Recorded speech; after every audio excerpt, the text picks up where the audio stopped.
Yo, assalamualaikum Besti Uma. Pernah gak sih kepikiran kalau kiblat umat Muslim itu awalnya bukan Ka'bah? Yep, dulu kita sholatnya gak langsung ke Mekah loh, tapi ke Masjidil Aqsa di Yerusalem. Wait, what? Kok bisa sih? Kenapa pindah ke Ka'bah? Dan apa makna besar di balik peristiwa ini? Santai, gue bakal jelasin semuanya. Jadi stay here, dengerin sampai akhir ya. Jadi gini, waktu Rasulullah SAW baru mulai dakwah, kiblat pertama umat Islam itu adalah di Masjidil Aqsa di Yerusalem. Kenapa? Karena kiblat itu kayak simbol persatuan umat dan biar nunjukin bahwa Islam tuh nyambung banget nih sama agama-agama sebelumnya, kayak Yahudi sama Nasrani. Cool banget nggak tuh? Tapi deep down Rasulullah tuh sebenarnya pengen banget kiblatnya ke Ka'bah. Alasannya karena Ka'bah tuh rumah ibadah pertama yang dibangun buat nyembah Allah, jauh sebelum nabi-nabi lainnya. Oh iya, fun fact, waktu di Mekah Rasulullah itu cari posisi loh untuk sholatnya di depan Ka'bah sekaligus ke arah Masjidil Aqsa. Selalu tuh kayak gitu hingga Nabi hijrah ke Madinah. Nah, keinginan Rasulullah SAW ini akhirnya terkabul guys. Allah turunin wahyu di surat Al-Baqarah ayat 144 yang bilang nih, kami sering lihat wajahmu nengok ke langit. Jadi sekarang kami pindahkan kiblatmu ke arah yang kamu inginkan, yaitu Masjidil Haram.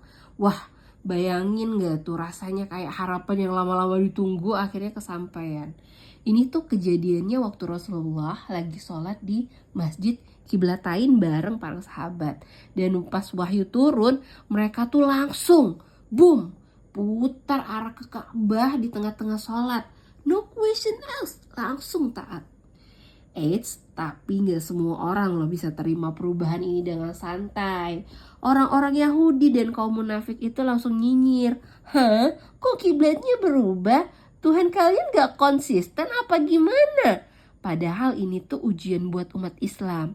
Allah pengen lihat siapa yang beneran beriman dan siapa cuma ikut-ikutan. Sahabat-sahabat Rasulullah langsung ngejalanin tanpa ragu.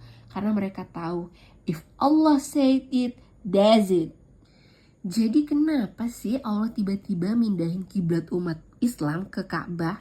Selain buat ngejawabin keinginan Rasulullah nih, ini juga punya makna yang super dalam. Kiblat itu kan simbol kesatuan umat muslim.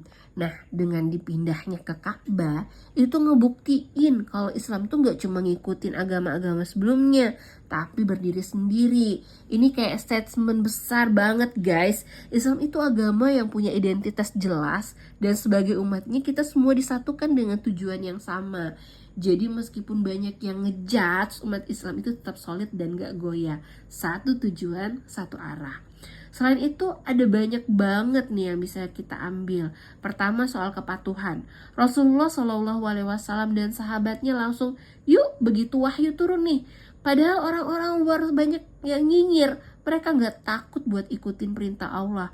Karena mereka yakin kalau Allah bilang gitu, ya udah pasti itu yang terbaik. Kedua soal niat nih. Kiblat itu bukan cuma masalah arah fisik, tapi lebih ke niat kita dalam beribadah. Seberapa ikhlas kita menjalani ibadah itu. Jadi meskipun kiblat bisa berubah, yang penting hati kita tuh tetap fokus ke Allah. Dan yang paling penting nih guys, kita juga bisa bawa pelajaran ini ke hidup sehari-hari. Pindahnya kiblat itu ngajarin kita buat siap terima perubahan dan gak takut buat menghadapi tantangan. Kadang hidup itu gak selalu yang kayak kita mau nih. Doa kita gak bakal langsung dijawab biasanya. Tapi kalau kita sabar, Allah pasti kasih yang terbaik. Sama kayak Rasulullah yang sabar banget. Akhirnya Allah kabulin doanya. Jadi kalau kalian ngerasa buntu dan doanya belum terkabul, ingat aja, timing Allah itu selalu perfect dan jalan yang terbaik buat kita pasti bakal datang. Bismillah. Oke guys, segitu dulu. Mungkin cerita apa lagi ya yang harus kita kisahkan dan kita ambil hikmahnya, boleh komentar di kolom komen ya. Bye, see you. Assalamualaikum warahmatullahi wabarakatuh.